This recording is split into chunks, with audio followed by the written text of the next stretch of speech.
How to cancel a subscription in Revolut. Welcome back to a new tutorial video on how Genic. If you have multiple subscriptions added in and they all are recurring payment, meaning happen on a monthly or a weekly basis, and you're trying to cancel them or block them for future payments, in this video, let me show you the process. Now, the first thing you want to do is open up the payments tab where you have all of those recurring payments.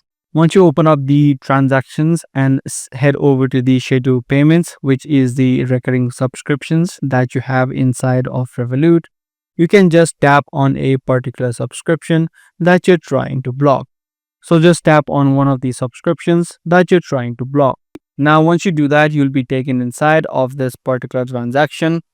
Inside, you'll be able to see the option called Split Bill and Block Future Payments. Just tap on the block future payments option and then accept it. This way, this particular transaction would not be recurring, and on the future date of the payment that you need to make will be blocked. So make sure you just tap on the block future payment option and this subscription will be instantly blocked off from the recurring payments list.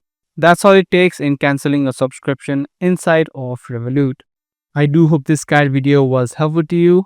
If it was, be sure to share, subscribe, and also make sure to give this video a thumbs up. That's gonna be all for today. I'll see you in the next one.